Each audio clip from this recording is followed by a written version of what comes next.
সুপ্রিয় দর্শক, আসসালামু আলাইকুম। আপনাদের প্রত্যেককে আমন্ত্রণ জানাচ্ছি বাংলা ভিশনের নিয়মিত আয়োজন যে কথা বলতে চাই অনুষ্ঠানে। আপনাদের সঙ্গে আছে আমি জিয়া খান। দর্শক, আপনারা জানেন এই অনুষ্ঠানের মাধ্যমে আমরা সমসাময়িক নানা বিষয় নিয়ে আলোচনা করে থাকি। আজ আমাদের আলোচনার বিষয় শিশু মৃত্যু স্বাভাবিক না হত্যা। আর এই বিষয়টি নিয়ে আলোচনার জন্য আমার সঙ্গে স্টুডিওতে উপস্থিত আছেন দুজন অতিথি। তারা হলেন সাকিব আনোয়ার, যুগ্ম সাধারণ সম্পাদক নাগরিক ঐক্য, এবং মুজাহিদুল ইসলাম শাহিন, যুগ্ম আহ্বায়ক এনসিপি। আপনাদের দুজনকে স্বাগত জানাচ্ছি। দর্শক, স্বাস্থ্য অধিদপ্তর বলছে গেল 24 ঘন্টায় হাম উপসর্গে আরও 12 শিশু মৃত্যু হয়েছে। এ নিয়ে গেল 2 মাসে পৃথিবীর আলো থেকে নিভে গেল 451 জন কোমলমতি শিশু। রোগ মহামারীতে মানুষের মৃত্যু হয়, কিন্তু প্রশ্ন হলো এই যুগে এসে এমন মহামারী কি প্রাকৃতিক না মানুষের সৃষ্ট? প্রশ্ন আরও আছে, সেই মৃত্যু স্বাভাবিক না হত্যা।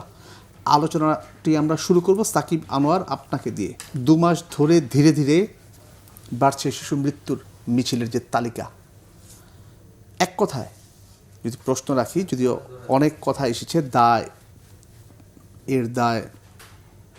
এর অভিযোগ, এদিকে আপনার কাছে জানবো তাহলে দায়টা আসলে কার, আপনি কিভাবে দেখছেন? ধন্যবাদ, শুভেচ্ছা জানাচ্ছি আমার সহ আলোচক এবং যারা শুনছেন। হ্যাঁ, এটা অত্যন্ত মর্মান্তিক একটা বিষয় যে 2026 সালে এসে হামে 2 মাসে 451 জন শিশুর মৃত্যু, এবং মৃত্যুর ঘটনাগুলো তো আমাদের সামনে আমরা দেখেছি কীভাবে ঘটনাগুলো ঘটছে, এবং গণমাধ্যমেও আমরা প্রত্যেকটা গল্প আসলে এক একটা প্রত্যেক শিশুই তো তার পরিবারের কাছে কি পরিমাণ মূল্যবান একটা জিনিস, একটা কতটা দামি সেটা তো আমরা জানি। ফলে প্রত্যেকটা শিশুর এই মৃত্যুর সাথেই তো একটা করে গল্প আছে, একটা করে পরিবারের গল্প আছে। ফলে সব কিছু মিলেই এই হৃদয় বিদারক যে বিষয়টা আমরা ফেস করছি, এটা কোনোভাবেই তো আসলে কাম্য ছিল না।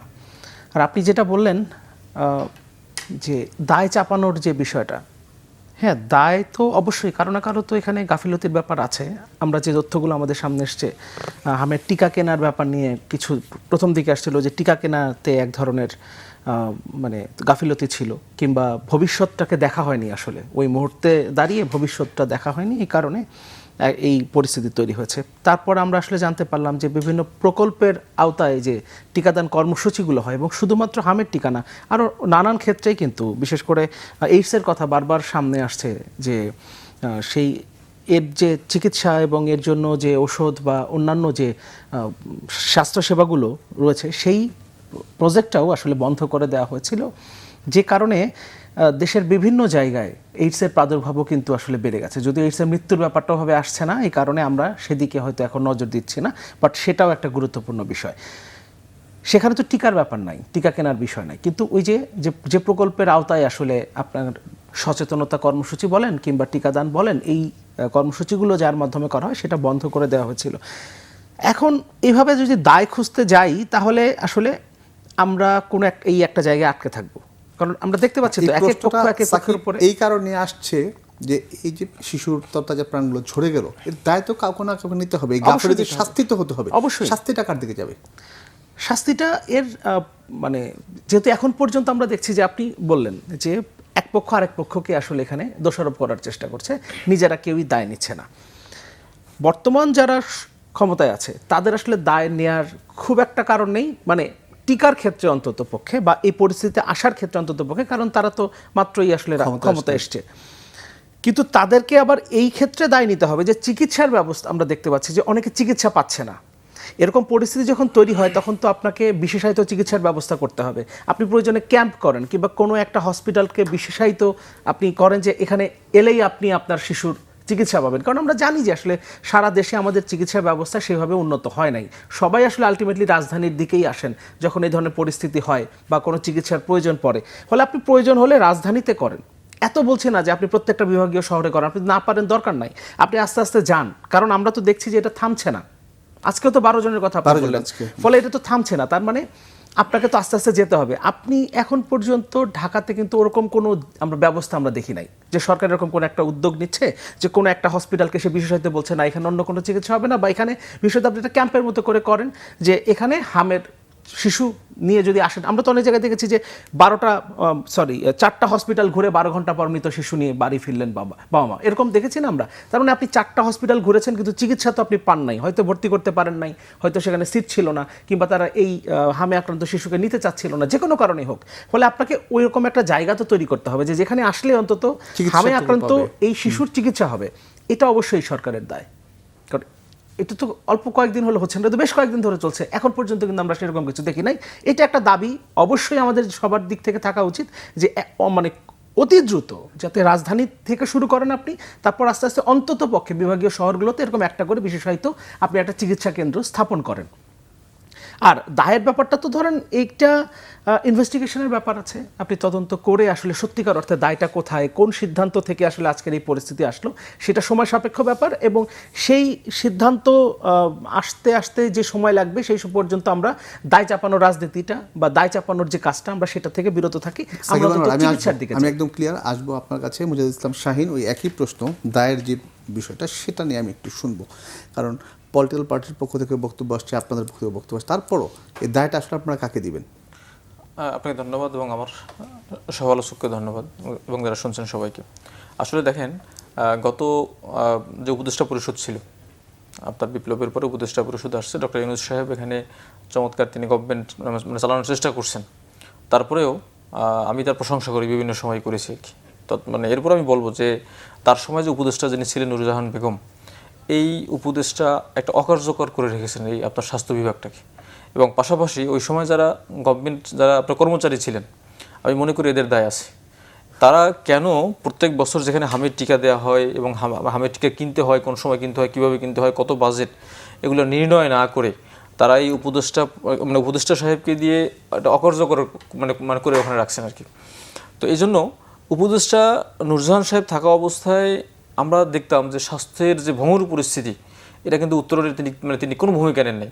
পাশাপাশি সারা দেশের স্বাস্থ্য মানে যে আপনার ব্যবস্থাটা ছিল একদম ভেঙে পড়ছিল, এবং এ নিয়ে আমরা অনেক কথা বলেছি। কিন্তু এখানে এককভাবে আসলে তো আপনার একজনকে দায় দেওয়া যায় না, সরকারের অবশ্যই এখানে দায় আছে। এবং সেই সরকার এই ব্যবস্থাটাকে যদি ওই সময় ভালোভাবে প্রোটেক্ট করতে পারতেন, তাহলে আমার মনে হয় এই সমস্যা এখন হতো না। আর বর্তমান সরকার মানে যেটা হচ্ছে আর কি, যেটা বলেন সাকিব ভাই বললেন, বর্তমান সময়ে এই সরকারের উচিত ছিল কোনো বিশেষায়িত হাসপাতালকে একটা আপনার আপনি বিশেষায়িত হিসেবে ঘোষণা করে আমরা করোনার সময় যেভাবে ঘোষণা করা হয়েছিল যে এই হাসপাতালগুলো করোনার জন্য খুব নির্দিষ্ট থাকবে, এখন এই সময় এর করে করা দরকার ছিল। আপনি দেখেন শুধু বাংলাদেশে না, এই হাম বা মিজেলস যেটা হচ্ছে, এটা সারা বিশ্বে কিন্তু এখন অ্যালার্ট হচ্ছে আর কি, এবং সারা বিশ্বে কিন্তু হাম ছড়িয়ে পড়ছে। শুধু আমাদের দেশে না, অন্য আপনি দেখবেন বিমানবন্দরে এখন গেলে দেখা যায় যে সতর্কবার্তা যে মিজেলস থেকে সাবধান বা হাম থেকে সাবধান। কেন? কারণ সারা বিশ্বে এটা মহামারী আকারে ছড়িয়ে পড়ছে, শুধু আপনার বাংলাদেশের একক সমস্যা না। কিন্তু বাংলাদেশে আমরা কেন ভুগতেছি? কারণ বাংলাদেশ থেকে হাম মুক্ত ঘোষণা করা হয়েছিল এক সময়, কিন্তু সেই হাম আবার এখানে ছড়িয়ে পড়ছে শুধুমাত্র অব্যবস্থাপনার কারণে, এবং সরকার এটাকে ভালোভাবে গুরুত্ব দেয় নাই। এজন্য আমি মনে করি এটা। আপনি অন্তর্বর্তী সরকারের যে বিষয়টা নিয়ে আসছেন সেটা নিয়ে কথাবার্তা হচ্ছে, যদি ওই দায় এদের হয়ে থাকে, তার মানে এই দায়ের দায়িত্ব একদম অন্তর্বর্তী সরকারের প্রধান ছিলেন তাকে নিতে হবে। কিন্তু যে সব মানে আমাদের কর্মরত শিশুরা মারা গেলেন, তাদের যে পরিবার, অভিভাবক, তারা যে প্রত্যাশা তো থাকতেই পারে মানুষের, এখন পর্যন্ত সেই ডক্টর মোহাম্মদ ইউনূস তার পক্ষ থেকে কোনো ধরনের শোক বার্তা বা কোনো কিছু এখন পর্যন্ত দেয়া হয়নি বা আসেনি। আপনি দেখেন এখানে একটা পলিটিক্স আছে, এটাও আমাদের দেখতে হবে। কারণ ফ্যাসিস্ট আওয়ামী লীগ কোনো ইস্যু পাচ্ছে না। আপনি দেখবেন আনিস আলমগীরের মতো সাংবাদিক তিনি কোর্টে গিয়ে আপনার হামের জন্য প্রধান উপদেষ্টাকে দায়ী করে। তো পাশাপাশি আপনার এই রোগ থেকে মুক্ত হওয়া দরকার এবং এর চিকিৎসা হওয়া দরকার, কিন্তু এখানে যে রাজনীতি জানানো হয় সেটাও হওয়া দরকার। যারা আওয়ামী বয়ান উৎপাদন করতে চায়, আওয়ামী লীগের নেতাকর্মী, এরা এখন ইউনূস সাহেবকে যে কোনোভাবে হোক ফাঁদে ফেলার চেষ্টা করতেছে এই হাম নিয়ে। কারণ কারণ এখানে কোনো ইস্যু নেই তার কাছে। এই জন্য আমি মনে করি এখানে ইউনূস সাহেবকে নিয়ে রাজনীতি করা যাবে না, বাট এই সমস্যাটা কেন হলো, এর সমাধান কি, সেটা আমাদের বের করতে হবে। আমি আপনাকে স্পেসিফিক্যালি বলছি যে ইউনূস সাহেবকে আমি প্রশংসা করি, কারণ বিপ্লবের পরে বাংলাদেশকে ধরে রাখার জন্য, বাংলাদেশের অর্থনীতিকে ধরে রাখার জন্য, বাংলাদেশের রাজনীতিটাকে উঠিয়ে নিয়ে আসার জন্য, একটা সুন্দর একটা ফ্রি ফেয়ার ইলেকশন দেওয়ার জন্য তাকে ধন্যবাদ দিতেই হবে। আপনি দেখেন বাংলাদেশের স্বাধীনতার পরে কোন নির্বাচন, একজন মানুষ খুন হয় নাই নির্বাচনে, সেই নির্বাচন কে উপহার দিয়েছে? ডক্টর মোহাম্মদ ইউনূস উপহার দিয়েছেন। সুতরাং তাকে আপনি প্রশংসা করতে হবে। ধন্যবাদ। কিন্তু আমি আসবো আপনার কাছে, এই জায়গাটায় আমি আসবো। একটু বলি, কিন্তু বিষয় হলো নূরজাহান বেগমের আপনার হলো অযোগ্যতাকে এটাকে ডক্টর ইউনূসকে দিয়ে যদি ছাপিয়ে দেওয়া হয় তাহলে সেটাও একটা অনৈতিক কাজ হবে। এই জন্য আওয়ামী বয়ান উৎপাদন করার জন্য যেন না হয়, এই হাম নিয়ে এটাও আমাদের খেয়াল রাখতে হবে। হাম নিয়ে যে রাজনীতি করার চেষ্টা, যেটা মুজাহিদ ইসলাম শাহীন বলে গেলেন, আপনি এর সাথে একমত কিনা? না, একদমই না। নূরজাহান বেগমের শেষ লাইনটা দিয়ে শুরু করি। নূরজাহান বেগমের অযোগ্যতাকে ডক্টর ইউনূসের উপরে দায় হিসেবে চাপানো যাবে না। শেখ হাসিনা তো ধরেন সবগুলো মন্ত্রণালয়ের মন্ত্রী ছিলেন না, তাই না? তাই কি তাকে নিতে হবে না সব কিছুর? তিনি তো প্রধানমন্ত্রী। যেহেতু উপদেষ্টা পরিষদ ছিল, তিনি ছিলেন প্রধান উপদেষ্টা ডক্টর ইউনূস, ফলে তাকে আসলে তিনি দায় নেবেন না তার উপদেষ্টাদের, এটা তো আসলে হতে পারে না, তাই না?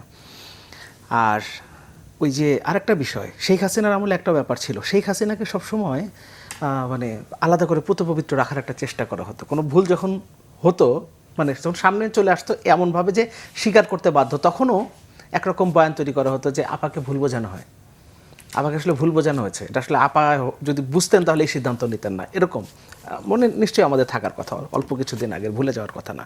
ঠিক একই রকম আসলে আমি কিছুটা ভাইয়ের কাছ থেকে ওরকমই মনে হচ্ছিল যে মানে একজন উপদেষ্টা তিনি ভুল করেছেন, তাতে 451 জন শিশু মারা গেছেন, সেটার দায় ডক্টর ইউনূসকে দেওয়া যাবে না, কারণ ডক্টর ইউনূসকে বিতর্কিত করলে মানে শেখ হাসিনার রেজিমের জন্য এটা একটা সুবিধা হয়। শেখ হাসিনার রেজিমের সুবিধা হোক, ওরা ভারতে বসে থেকে বা অন্য কোথাও বসে থেকে বলুক যে তাদের সময় ভালো ছিল, অন্তত হামে ভালো ছিল, বলুক, তাতে কি যায় আসে। কিন্তু তাই বলে আপনি এত বড় একটা দায় এই কারণে চাপানো যাবে না। না, আনিস আলমগীরের মতো সাংবাদিক, আনিস আলমগীরের মতো সাংবাদিক মানে কি? আনিস আলমগীর যদি খারাপ কিছু করে থাকেন, যদি রাষ্ট্রবিরোধী কিছু করে থাকেন, তাহলে আপনি আইনের মাধ্যমে আপনি বিচার করেন। কিন্তু মানে তিনি এরকম জনসম্পৃক্ত কোনো বিষয় নিয়ে যদি কোর্টে যান, তখন আমি আনিস আলমগীরের মতো সাংবাদিক এটা আসলে আমি বলতে পারি না। হ্যাঁ, এখন বিষয়টা হলো যে আমি কয়েকদিন আগে, সম্ভবত 2-1 দিনের মধ্যেই আমি একটা ক্লিপ দেখছিলাম যে সার্জিস আলম ওখানে বলছেন যে আপনার এই যে হামের ব্যাপার নিয়ে এত কথা বলা হচ্ছে, কিন্তু সংস্কার নিয়ে, জুলাই সনদ নিয়ে কথা হচ্ছে না। ভাই, জুলাই সনদ দিয়েও কথা হবে, জুলাই সনদ দিয়ে আমরাও কথা বলছি, হ্যাঁ, কিন্তু হাম নিয়েও কথা বলতে হবে। ভাই, এখানে মানুষ মারা যাচ্ছে। আপনি জুলাই সনদ বাস্তবায়নের মধ্য দিয়ে মানুষের অধিকার প্রতিষ্ঠা করা, রাষ্ট্রের গণতান্ত্রিক রূপান্তর, কাঠামোগত সংস্কার, এগুলো প্রয়োজন আছে, এবং এগুলোর মধ্য দিয়ে ভবিষ্যতে আমরা এই ধরনের পরিস্থিতি, এখন যে হামের পরিস্থিতিটা হয়েছে, এই ধরনের পরিস্থিতি ভবিষ্যতে না হয় সেটার দিকে আমরা যাব, ঠিক আছে। কিন্তু এই মুহূর্তে হাম নিয়ে আমরা কথা বলবো না তাই বলে আপনি বলেন যে হ্যাঁ হামের এই অবস্থা, হাম নিয়ে কথা বলেন, এরপর আপনি বলেন আবার সংস্কার, কিন্তু সাকিব সেখানে একটাকে আরেকটা জায়গাকে ছাপিয়ে দেওয়ার জায়গা নাই, কিংবা যার যে অবহেলা কিংবা গাফিলতি, সেই জায়গাটাকে অ্যাড্রেস করা মানে কতটা দরকার আসলে? না, অ্যাড্রেস করা দরকার। এখন অ্যাড্রেস করে তো আসলে আপনি খুব এক কোনো এই 451 জন, এই সংখ্যাটা যদি আরও বাড়ে সেটাকে তো আপনি আর ঠেকাতে পারবেন না। ফলে এই মুহূর্তে আপনার প্রথম প্রয়োজন হচ্ছে এটা ঠেকানোর জন্য কি করা যায় সেটা করণীয় হচ্ছে প্রথম। দ্বিতীয় বিষয়, জি জি, দ্বিতীয় বিষয়টা হচ্ছে যে এখানে আসলে কার দায় আছে সেই দায়টা চিহ্নিত করে আপনার সেখানেও ডক্টর ইউনূস ক্ষমা চাইবেন নাকি আরও বেশি কিছু রাষ্ট্র এখানে কোনো ব্যবস্থা নেবে তাদের বিরুদ্ধে, সেটা আস্তে আস্তে সেটা ভবিষ্যতে দেখা যাবে আইনগতভাবে আসলে তাদের বিরুদ্ধে কি করা যায় যদি সেখানে দায় আসে। আবার এমন হতে পারে যে না, তাদের দায় নাই, আমি বলছি না যে কার দায় আছে, কিন্তু শুধুমাত্র ওই চিন্তা করে দায়ী করা যাবে না, বা তিনি ক্ষমা চাইতে আসবেন না যে না তিনি ক্ষমা চাইলে তো আবার হাসিনা এখানে সুবিধা পাওয়া যায়।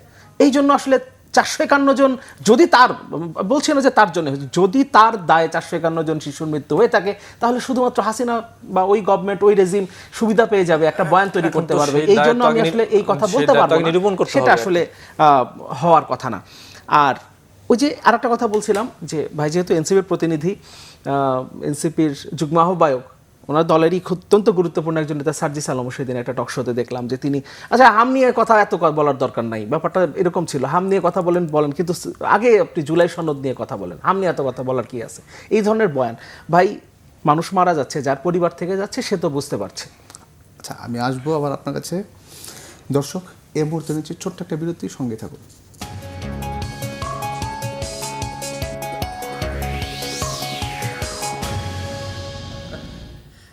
দর্শক, বিরতির পর আবারও স্বাগত। যে কথা বলতে চাই অনুষ্ঠানে, সাকিব আনোয়ার, আমি আপনাকে থামিয়ে দিয়েছিলাম, সার্জিস আলমের একটা কথা আপনি বলতেছিলেন যে হামের এটার বিষয়টা পরে আসুক, ওই কি জুলাই সনদ বাস্তবায়নের বিষয়টা নিয়ে কেন কথা হচ্ছে পরে আসুক এইভাবে বলে নাই, মানে যেভাবে বলছিল তাতে হচ্ছে যে আচ্ছা হাম নিয়ে এত কথা কেন, আচ্ছা আচ্ছা, জুলাই সনদ তার বাস্তবায়ন, সংস্কার, এই বিষয়গুলো নিয়ে প্রেক্ষাপট আছে। সেটা হলো ওই মানে আপনার টকশোতে হাম এবং জুলাই সনদ নিয়ে কথা হচ্ছিল।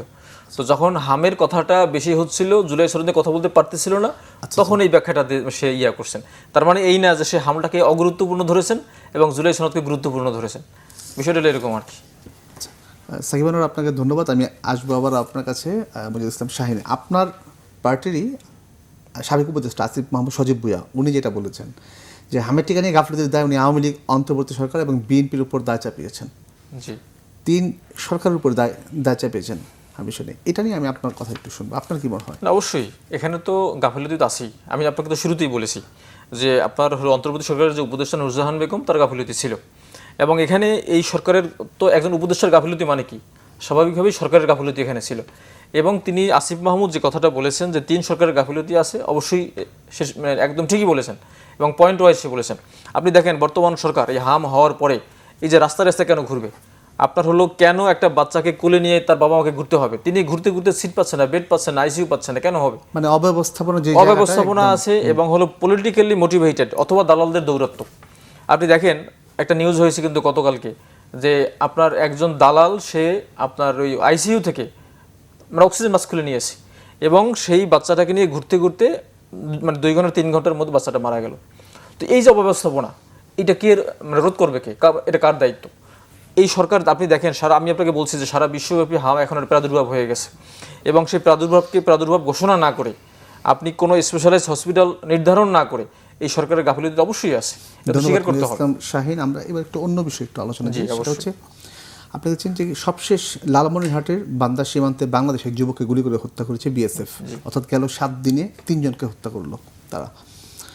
এবং কলকাতার বিজেপি ক্ষমতা আসার পর থেকে দুই দেশের মধ্যে যে উত্তেজনা অনেকটা আর কি, সেটা আমরা পুশিন নিয়ে ব্যাপক, এর আগে আমরা দেখেছি পুশিনের যে ঘটনা। তো এই যে হত্যা মানে গেল 7 দিনে 3 জনকে যে হত্যা করলো, তার পুশিন নিয়ে যে আলোচনাগুলো হচ্ছে, এগুলো আসলে কিসের মেসেজ, মানে সেটা আসলে কোন দিকে যাচ্ছে আমাদের সঙ্গে, কিংবা যে উত্তেজনাটা ছিল সেই জায়গাটা আসলে কি হচ্ছে এখন? আপনি নিশ্চয়ই দেখেছেন যে বিজেপি ক্ষমতায় আসার পরে পশ্চিমবঙ্গে কয়েকটি মানে মসজিদে গিয়ে তারা হামলা করেছে এবং মসজিদে নামাজরত অবস্থায় মুসল্লিদের উপরে হামলা হয়েছে। একটি ধর্মভিত্তিক সাম্প্রদায়িক দল বিজেপি পশ্চিমবঙ্গে, এই দল ক্ষমতায় আসার পর থেকেই হিন্দু মুসলিমের মানে মধ্যে দাঙ্গা ছড়ানোর চেষ্টা করা হচ্ছে। পাশাপাশি এনআরসির মাধ্যমে পশ্চিমবঙ্গে অনেক মুসলিম ভোটারকে এবং বাংলাদেশ থেকে গিয়েছে নিম্নবর্ণের হিন্দু ভোটার, এদেরকে ভোট বঞ্চিত করা হয়েছে। শুধু মুসলিমই না, নিম্নবর্ণের হিন্দুদেরকেও বলা হচ্ছে এরা বাংলাদেশি। এবং মতুয়া সম্প্রদায় আপনি দেখবেন, মতুয়া সম্প্রদায়ের অনেক মানুষকে করে দেওয়া হয়েছে, আপনার ভোট থেকে বের করে দেওয়া হয়েছে। এবং এখানে প্রায় 91 লাখ এই জনগোষ্ঠী কিন্তু অলমোস্ট আপনার মমতা ব্যানার্জিকে ভোট দিতেন এবং যখন তাদেরকে এই আপনার ভোটার হওয়া থেকে বাদ দিয়ে দেওয়া হলো, তার মানে এখানে অটোমেটিক বিজেপির কিন্তু অনেক ভোট বেড়ে গেল। একদিক থেকে আপনার তৃণমূলের ভোট কমলো, ওদিক থেকে বিজেপির বাড়লো, আলটিমেটলি প্রায় 1.5 গুণ 2 গুণ ভোট কিন্তু ওদের বেড়ে গেছে। এবং এখানে কিন্তু আপনি দেখেন 50 লাখের ব্যবধানে কিন্তু তৃণমূল অনেক মানে আপনার আসন হারিয়েছে এবং আপনার বিজেপি অনেক আসন আপনার হলো মানে বেশি পেয়েছে। এখন যে সমস্যাটা হলো বিজেপি পশ্চিমবঙ্গে আসার কারণে যে সাম্প্রদায়িক উত্তেজনা হচ্ছে, আপনি দেখবেন রাস্তা দিয়ে যে গরু নিয়ে হেঁটে যাচ্ছে সেখান থেকে তাদেরকে থামিয়ে দেওয়া হচ্ছে। তারা তো হত্যার পর যেটা বলতেছে যে চোরাচালান আর না হয় কি বলে গরুর কারবারি, এই টাইপের কথা তারা বলছে। না, সেটা হলো বাংলাদেশে চোরাচালান আপনি বন্ধ হলো, কিন্তু আপনি পশ্চিমবঙ্গের একটা জেলার রাস্তা দিয়ে হেঁটে যাচ্ছে একজন গরু ব্যবসায়ী, সেই গরুকেও তারা ধরে ছিনতাই করতেছেন এবং তাদের কোন ধর্ম, যদি মুসলমান হয় কান ধরে উঠবাস করানো হচ্ছে, তাদেরকে পিটানো হচ্ছে, মারা হচ্ছে, এই ধরনের আপনার অপকর্ম। কেন তারা কি চাচ্ছে আসলে? তারা তো আপনি বললাম যে বিজেপি একটা সাম্প্রদায়িক দল, হিন্দু মুসলমানদের মধ্যে একটা সাম্প্রদায়িক দাঙ্গা বাজিয়ে দেওয়ার জন্য, পশ্চিমবঙ্গ থেকে মুসলমানদেরকে তাড়িয়ে দেওয়ার জন্য, এবং মুসলমান মানেই বাংলাদেশি। আপনি ভারতের হিস্ট্রি দেখেন, পশ্চিমবঙ্গের হিস্ট্রি দেখেন, পশ্চিমবঙ্গের আপনার কলকাতার মেয়র কি ছিলেন? শেরবাংলাকে ফজলুল হক মানে আপনার কলকাতার মানে একদম মানে মেয়র ছিলেন। এই কিছুদিন আগেও এই তৃণমূল কংগ্রেসের অধীনেও কলকাতার মেয়র একজন মুসলিম ছিলেন, ফিরহাদ হাকিম সম্ভবত ওনার নাম। এবং এই কলকাতা তো বা পশ্চিমবঙ্গ বা দিল্লি বা ইন্ডিয়া, এটা মুসলমানরা গোড়াপত্তন করেছে। এখানে অনেক রাজপুতদেরকে দিল্লির মোগলরা তারা তাদের কি বলে সভাসদ বর্গে মন্ত্রীর মর্যাদা দিয়েছেন, তাদেরকে রাষ্ট্রের গুরুত্বপূর্ণ আপনার দায়িত্ব মানে দিয়েছেন। কোনো মুসলিম কোনো শাসক ইন্ডিয়াতে বা পশ্চিমবঙ্গে কোথাও কোনো হিন্দুদেরকে বা নিম্নবর্গের মানুষদেরকে অত্যাচার করেছে, নির্যাতন করেছে এবং তারা তাদের শাসন বজায় রাখার জন্য এটা হয় নাই। সুতরাং এখন আপনি দেখেন যে পশ্চিমবঙ্গে মুসলিম কিছু নাম ছিল, সে নামও ওখান থেকে উঠিয়ে দেওয়ার জন্য মুসলিম নামকে হিন্দু নামে রূপান্তর করার চেষ্টা করা হচ্ছে। তার মানে কি সম্পূর্ণ সাম্প্রদায়িকভাবে কিন্তু পশ্চিমবঙ্গে বিজেপি কাজ করতেছে ধন্যবাদ। এবং মুসলমান মুক্ত করার চেষ্টা শাহীন, করতেছে। ইসলাম শাহীন, আরেকটু বলি, পাশাপাশি আপনি দেখেন যে সীমান্তে হত্যা বেড়ে গেছে। এখন বাংলাদেশের পক্ষ থেকে এ বিষয়ে শক্ত প্রতিবাদ জানানো উচিত। অলরেডি সরকারের পররাষ্ট্র উপদেষ্টা আমি দেখলাম, তারা বলছেন যে বাংলাদেশের নিয়ে খুবই উদ্বিগ্ন। তা আমার মনে হয় আপনার মনে আছে নিশ্চয়ই যে ওই যে দহগ্রাম অঙ্গরপোতায় আল্লামা ফজলুর রহমান একটা অ্যাকশন নিয়েছিলেন। ওই অ্যাকশন নেওয়ার পরবর্তীতে কিন্তু আপনার বাংলাদেশের সীমান্ত হত্যা একদম বন্ধ হয়ে গিয়েছিল। এজন্য আমি মনে করি বাংলাদেশের রাষ্ট্রের পক্ষ থেকে ইন্ডিয়াকে প্রতিবাদ জানানো উচিত, এবং যদি এখানে কোনো সীমান্তে হত্যা বা কোনো অপরাধ হয়ে থাকে বা বিজেপি কোনো গরু লুট করে থাকে, হত্যা করে থাকে, তার বিরুদ্ধে বাংলাদেশের কঠোর ব্যবস্থা নেওয়া উচিত। ধন্যবাদ মির্জা ইসলাম শাহীন। সাকিব আনোয়ার, একটু বলি, খেলাফতে মজলিস তারা যে অভিযোগটা করেছেন যে ভারতের আসাম ও পশ্চিমবঙ্গ সীমান্ত দিয়ে বাংলাভাষী মুসলমানদের বাংলাদেশে পুষিনের অপচেষ্টা করছে, এবং শাহীন যে অভিযোগটা করলেন যে হিন্দু মুসলমান দাঙ্গা, সেটার দিকে তাদের টার্গেট এবং এটার কারণেই এত সব ঘটনার সৃষ্টি। জি, ধন্যবাদ। আমি একটা লাইন একটু শাহীন ভাইয়ের একটু অ্যাড্রেস করি। উনি শেষের দিকে বলছিলেন যে হামের বিষয় নিয়ে, যে এখানে আসলে পলিটিক্যালি মোটিভেটেড এবং দালালদের দৌরাত্ম্য, অব্যবস্থাপনা, সেই বিষয়গুলো উনি অ্যাড্রেস করছিলেন। দেখেন, এই সরকারের অবশ্যই অনেক কিছুতেই ভুল ভ্রান্তি তো আছেই, এবং বিশেষ করে সংস্কার ইস্যুতে বা নানান ইস্যুতে আমরা সেগুলো সমালোচনা করছি। কিন্তু এই 3 মাসের মধ্যে আপনার ধরেন দালালদের দৌরাত্ম্য যদি থাকে, অব্যবস্থাপনা যদি থাকে, এই 3 মাসের মধ্যে এটা তৈরি হয়েছে, সেটা আসলে বলার কোনো সুযোগ নেই। তার মানেও কিন্তু আপনাকে আগের সরকার, হাসিনা সরকারের দায় নিয়ে নিশ্চয়ই আমরা এখন আলাপ আলোচনা করছি না, যেটা শেষ, ওই অধ্যায় শেষ। তার মানে এই যে 1.5 বছর যখন ডক্টর মোহাম্মদ ইউনূস যখন ছিলেন রাষ্ট্রের প্রধান এক্সিকিউটিভের দায়িত্বে, তখনকার সময় থেকেও কিন্তু এই পর্যন্ত আমরা ওই দালালদের দৌরাত্ম্য কিংবা অব্যবস্থাপনা আসলে বন্ধ করতে পারি নাই। আমরা আসলে স্বাস্থ্য খাতে ওই অবস্থার মধ্য দিয়ে আসলে আসছি, যার সব কিছুর প্রতিফলন আসলে এই যে 451 এবং জন স্বাস্থ্য খাতের যে ভঙ্গুর অবস্থা, এটা নিয়ে হয়তো আবার মানে আমি জানি না করার টক শুতে হ্যাঁ ঠিক, এটা নিয়ে আসলে শুধুমাত্র এটার উপরে ঘন্টার পর ঘন্টা আসলে আলোচনা হওয়া দরকার। আচ্ছা, এবার দ্বিতীয় বিষয়টাতে আসি, সেটা হচ্ছে যে একটু মানে নিজেই আসলে একটু আইডেন্টিটি ক্রাইসিসে পড়ে গেছি। তো মানে আমি আসলে বাঙালি কিনা বা মুসলিম কিনা, আমি আস্তে আস্তে দেখলাম রাফে সালমান রিফাত, এনসিপির যুগ্ম সদস্য সচিব, তিনি সামাজিক যোগাযোগ মাধ্যমে একটা পোস্ট করেছেন যে বাঙালি মুসলমানের শেষ ঠিকানা এনসিপি। সম্ভবত এটা নাসিরুদ্দিন পাটোয়ারি কোথাও বলেছেন, সেটাকে তিনি ওখানে রেফার করছেন। এখন আমি তো বাঙালি, তো আমি তো এনসিপি করি না, আবার আমি তো মুসলিম, মানে তো আমি তো এনসিপি করি না, তাহলে আমি কি আসলে অবাঙালি অমুসলিম, নাকি বাঙালি অমুসলিম, নাকি অবাঙালি মুসলিম? মানে আমি ঠিক একটু কনফিউজড, মানে এই জন্য আসলে একটু আইডেন্টিটি ক্রাইসিসের মধ্যে পড়ে গেছি। এক্স্যাক্টলি এই কাজটাই, যে আইডেন্টিটি পলিটিক্সের কাজটাই কিন্তু আসলে বিজেপি করে, আইডেন্টিটি পলিটিক্স। ঠিক এইখানে আমরা মানে বাংলাদেশেও একটা ওরকম আরএসএস বা বিজেপির উত্থান আসলে আমরা দেখতে পাচ্ছি, বা উত্থানের একটা চেষ্টা আমরা দেখতে পাচ্ছি, যে মানে আপনাকে আইডেন্টিটি পলিটিক্সের দিকে নিয়ে যাওয়া, যে বাঙালি মুসলমান যদি আপনি হন তাহলে আপনার এখানেই ঠিকানা হতে হবে। কেন এই দেশে কি মানে অমুসলিমরা থাকবে না, এবং নাকি এনসিপিতে অমুসলিমদের জায়গা হবে না? নিশ্চয়ই সেটা হওয়ার কথা না মনে করি। কিন্তু এই যে আইডেন্টিটি পলিটিক্সের যে ব্যাপারটা, সেটা সম্ভবত মানে ভারতে যেমন বিজেপির উত্থান হয়েছে, সেরকম বাংলাদেশে সম্ভবত তারা যেহেতু দেখছে যে পার্শ্ববর্তী দেশে ওই আইডেন্টিটি পলিটিক্সটাই আসলে রাষ্ট্র ক্ষমতা তাদেরকে নিয়ে যাচ্ছে, বিভিন্ন যে কিছু রাজ্যে যে সকল জায়গায় তারা আসলে রাষ্ট্র ক্ষমতায় ছিল না, সেসব জায়গায় আসলে তারা আবার ক্ষমতায় চলে আসছে, ফলে সম্ভবত তারা ওই আইডেন্টিটি পলিটিক্স। আমাদের ঈদুল আজহা রয়েছে, এবং সেখানে তো আপনি জানেন যে অনেক পশু জবাই করা হয়। সে ভারতে, বিশেষ করে কলকাতাতে যেহেতু মুসলমান রয়েছে, সেখানেও সেটা হয়। কিন্তু বিজেপি সরকার ইদানিং যে নির্দেশনাটা দিয়েছেন যে গরু, বলদ, মহিষ, বাছুর সহ যে কোনো প্রাণ উপযুক্ত সনদ ছাড়া জবাই করা যাবে না, এই সনদ অবশ্যই স্থানীয় সরকারি কর্মকর্তা অথবা পশু চিকিৎসকদের ইস্যু করতে হবে। নিয়ম ভঙ্গ করলে সর্বোচ্চ শাস্তি 6 মাসের কারাদণ্ড বা 1000 রুপি অথবা জরিমানা অথবা উভয় দণ্ডে দণ্ডিত করা। এই যে বিষয়গুলো আসতেছে, মানে এটা কি আলামত আসলে? এই যে ধর্মীয় রাজনীতির যে উত্থানের যে ব্যাপারটা, সেইটাকে আসলে ধরেন যেখানে আসলে যেটা খাওয়ানো যায়, ধরেন ভারতের জন্য মানে বিজেপি যেটা করছে, বা ভারতের জন্য বিজেপি আসলে তার যে প্যাটার্নের দল, সে যে আসলে যে পলিটিক্সটা আসলে সে করে, সেটা হচ্ছে ধরেন বাংলাদেশের জন্য যদি ইসলাম ধর্মকে কেন্দ্র করে যদি কেউ একই ধরনের রাজনীতি করতে চায় তাহলে দুটো আসলে সিমিলার, কারণ ওখানে আপনার সংখ্যাগরিষ্ঠ হিন্দু, ফলে আপনি যদি ওখানে মানে মুসলিম আইডেন্টিটি পলিটিক্স করতে চান তাহলে আপনি তো কোনো লাভ করতে পারবেন না, কারণ আপনি তো আপনার ভোটের ব্যাংক তো আসলে হিন্দুর, ফলে আপনি ওখানে আপনাকে পলিটিক্সটা করতে হবে হিন্দু ধর্মকে সামনে নিয়ে, ফলে সেই পলিটিক্সটা ওখানে বিজেপি করছে। এবং আমরা কিছু কিছু মানে ক্ষেত্রে আসলে একটু মানে ভয় মানে পাচ্ছি। এখানে কি আমাদের কোনো স্বার্থের কোনো ইস্যু নেই? আমাদের স্বার্থের ব্যাপার তো ধরেন এই যে আমাদের এখানে যদি পুশিনের কথা আপনি যেটা বলছিলেন, যদি পুশিন করার চেষ্টা তো হ্যাঁ, হবেই। আমরা দেখেছি, অনেকদিন একদম, থেকেই তো হ্যাঁ, হচ্ছে, অনেকদিন থেকেই হচ্ছে, আসাম থেকে হচ্ছে এবং এখন পশ্চিমবঙ্গ থেকেও আসলে আস্তে আস্তে এটা আরেকটা হওয়া বিষয়, শুরু করবে। পদ্মা ব্যারেজ দিয়ে যে উদ্যোগটা নেওয়া হচ্ছে এটার সাথে কোনো কানেক্টেড এই বিষয়গুলো? পদ্মার ব্যারেজের সাথে কানেক্টেড সম্ভবত না, এটা ধরেন বিজেপি তো এই যে নির্বাচনের আগেই সম্ভবত কোথাও 60 লাখ দেখলাম, কোথাও 90 লাখ পর্যন্ত দেখলাম যে ভোটারকে আসলে তারা বাদ দিয়েছে ভোটার তালিকা থেকে। তো এখন এটা বাদ দেওয়ার ফলে তো ধরেন সেটা একটা ইফেক্ট পড়েছে, কারণ মানে মুসলিম ভোটের একটা বড় অংশই আচ্ছা। একটা বড় অংশই আসলে আপনার তৃণমূলের ভোট ব্যাংক ছিল আসলে, ফলে এটা তো সামনের দিনে এই চেষ্টাটা তো হবে যে আসলে মুসলমানদেরকে যতটাই আপনি আসলে ভারত থেকে সরিয়ে দিতে পারবেন ততই আসলে বিজেপির ওখানে কোর ভোটার সংখ্যাটা আসলে ভোটের বাড়তে রাজনীতির পারে। জন্যই হবে। ধন্যবাদ সাকিব আনোয়ার। আমি একটু মুজাহিদুল ইসলাম শাহীন, আপনি নিশ্চয়ই অনেকগুলো বিষয় উত্তর দিবেন সাকিব আনোয়ারের। তারপর আমি একটা প্রশ্ন করেই রাখি যে এটা আসলে সমাধানটা মানে কীভাবে দেখছেন? রাজনৈতিক সমাধান ছাড়া অন্য কোনো ওয়ে আছে নাকি? আপনাকে কিছু মজার তথ্য দিই, সেটা হলো বিদেশে কিন্তু মানে আপনার প্রাণী সম্পদ রপ্তানিতে ভারত কিন্তু অনেক উপরের দিকে আছে, এবং সেখানে গরু রপ্তানি, মধ্যপ্রাচ্যে জবাই করা গরু বা ফ্রোজেন মিট রপ্তানিতে কিন্তু ভারত অনেক উপরে আছে।